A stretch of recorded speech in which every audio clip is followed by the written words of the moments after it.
bizarre. Tire un peu, ouais. Ça roule pour toi, les deux? Olivier et Cyril de Hush Puppies sur Pure Channel, bonsoir, bonjour et merci. Bonjour. Merci beaucoup de venir nous voir, c'est un plaisir. Merci et c'était un vrai plaisir de vous voir. Je viens de vous dire, je suis arrivé aux 3 dernières chansons du concert et j'ai vu une ambiance particulièrement enthousiaste. Est-ce que vous avez senti la même chose sur scène, à Rock en Seine ici, samedi? Ouais, bah déjà ça s'est rempli au fur et à mesure, enfin même si c'était bien plein dès le début, donc on a vu les gens arriver, tout ça, ils sont restés.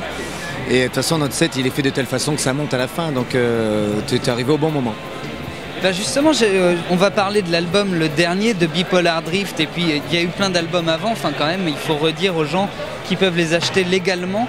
The Trap en 2005, il y a eu ensuite Silence is Golden en 2007, il y avait eu un EP avant autoproduit, il me semble, en 2003, et puis de Bipolar Drift qui est sorti en 2011. En écoutant l'album, je me suis demandé comment ça sonnait sur scène, et là en arrivant, il y avait des progressions quasiment, même très électro-rock, et une énergie très très brute par rapport à l'album qui est très travaillé et extrêmement arrangé. Vous avez beaucoup travaillé le set pour l'épurer? Non, non mais en fait on a fait un album et après on a eu un travail de revoir les morceaux pour les adapter à la scène. Et tu disais que c'était très brut et tout, c'est normal puisque sur scène, nous, c'est notre marque de fabrique et voilà. Donc heureusement qu'on sent encore cette énergie. Et enfin, même je trouve que c'est bien justement sur ces nouveaux morceaux d'avoir toujours cette énergie sur scène. Et après, oui, il y a des passages électro, des passages voilà, plus élancés, je sais pas, voilà, que sur le... C'est comme ça là. Cet album est très surprenant, je trouve qu'il y a plusieurs ambiances. Les 3 premières chansons, je trouve qu'il y a une ambiance parfois même inquiétante. Il y a cette grande ouverture, ce grand morceau d'ouverture. Ensuite, il y a une sorte de western post-apocalyptique et puis la chanson Stop. Et à la 4e, on tombe dans une ambiance beaucoup plus new wave, beaucoup plus voilà, dansante. Vous avez voulu ce balancement d'ambiance, ces changements d'atmosphère? Bah, ça c'est un truc, j'allais dire, qui se joue beaucoup sur la setlist. C'est pas la setlist, c'est l'ordre des morceaux, le track listing, pardon. Qui joue beaucoup à ce moment-là, parce que nous, ce qu'on a fait, c'est choisir.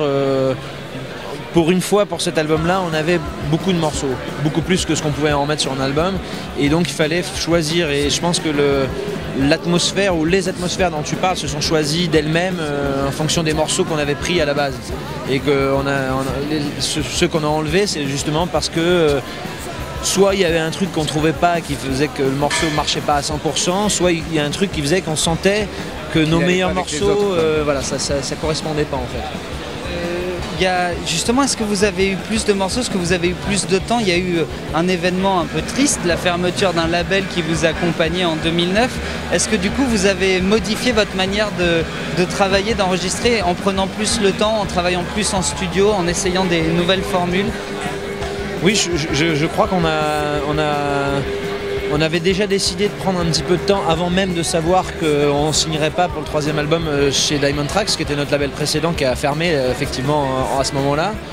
On avait déjà décidé de se dire, voilà, il faut prendre un peu de recul, écrire plus de chansons et vraiment faire un tri pour pas refaire les 2 premiers albums et surtout pas tomber dans ce piège-là qui est de continuer la même recette garage rock qui fonctionnait. Bon voilà, on avait d'autres ambitions pour cet album-là.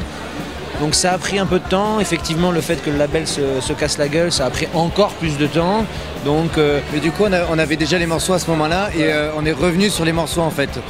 Voilà, on a retravaillé ces morceaux, trouvé d'autres plans, des structures. Des fois, il y avait les morceaux sont un peu transformés, on a pris un refrain qu'on a transformé en couplet, on a trouvé un autre refrain, enfin, voilà, ça nous a permis aussi de mûrir pas mal les morceaux aussi. Il y a eu la rencontre aussi avec Axel Concato qui réalise l'album. Est-ce que lui vous a aussi beaucoup orienté sur ce choix? C'est un véritable 6e membre du groupe quoi, qui s'est imposé à nous. Parce qu'on a eu l'idée de plusieurs réalisateurs comme ça.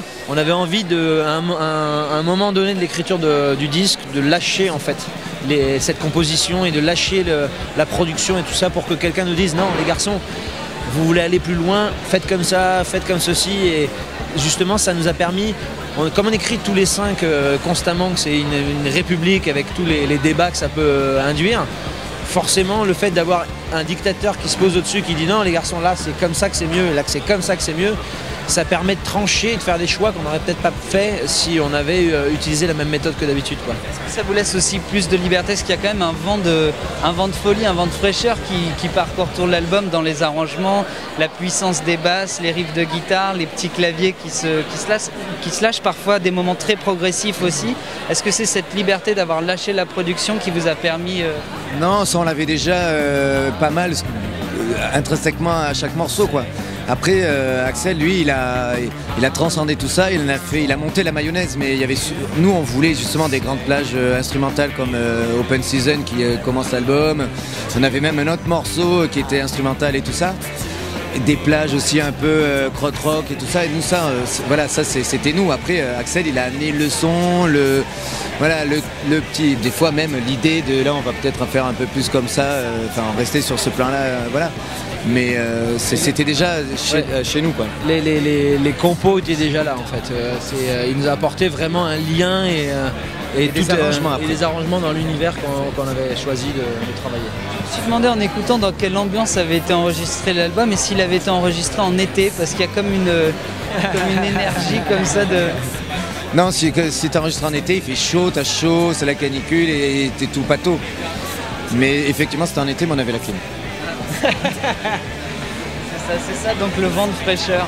Je pense que le vent de fraîcheur vient du fait qu'on a vraiment pris le temps de se lâcher et d'abandonner un peu certains préjugés qu'on avait peut-être sur l'écriture d'un disque. C'était pas des préjugés, c'était des... J'appelle ça comme ça, mais... c'était des automatismes intrinsèques à nous-mêmes, une façon de travailler qu'on avait découvert avec les 2 premiers albums et on voulait se défaire de ça. Intrinsèque 2 fois déjà depuis 2 minutes. J'ai redit intrinsèque là. Alors là, je vais arrêter, voilà, 2-3 fois ça suffit.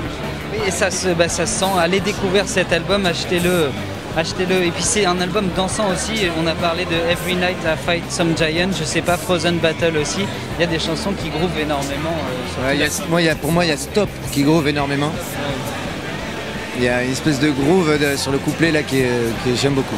Sur scène, c'est lesquels sur lesquels vous avez le plus de plaisir? Ah oui, il y a autre chose, c'est que tu fais des solos et ça c'est un vrai plaisir. Il y a quelques solos dans l'album que j'ai noté, de 12 à Every Night I Fight Some Giant. J'en fais 1 minute 30 avec un beau solo. The Dog Day, il y a un petit solo aussi à 1 minute 30. Ça fait plaisir, je tiens à te le dire. C'est un solo de basse, je pense. Ouais, mais peu importe, l'idée c'est que de toute façon, il n'y a pas de besoin de faire quelque chose en particulier ou de se l'interdire justement, c'est ça qui était cool sur cet album là. Et quand un solo en fait participe à un morceau et devient vraiment une partie de ce morceau, j'allais dire intrinsèque mais je l'ai pas dit, mais ça pourrait plus marcher. En gros, voilà, peut-être que des fois on était trop dans le solo américain, beau gosse, cheveux dans le vent. Non, là c'est senti. C'est ça qu'on aime pas. C'est ça qu'on aime pas quoi. C'est le côté 3 minutes de trucs chiants quoi. Voilà. Non, mais là justement je le dis parce que ils font beaucoup de bien ces petits solos. En fait, si tu veux, Cyril, ça fait 20 ans qu'on joue avec lui et je sais pas, ça fait 5 ans de HP Peas.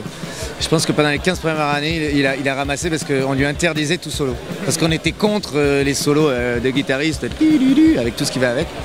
Du coup, il en a trouvé des bons et qui déchirent. J'ai été obligé de me transcender pour trouver des solos qu'ils acceptent. Voilà. C'est définitivement l'album du renouveau pour HP Peas, alors les solos. Et merci beaucoup. Je redonne le nom de Bipolar Drift, donc qui est disponible. Et avant, il y avait un EP autoproduit, je ne sais pas si on peut encore le trouver. Ouais, The Garden. The Garden. The Trap qui est sorti en 2005 et Silence is Golden en 2007. Allez remplir votre discothèque. Merci beaucoup. Merci à vous. Merci.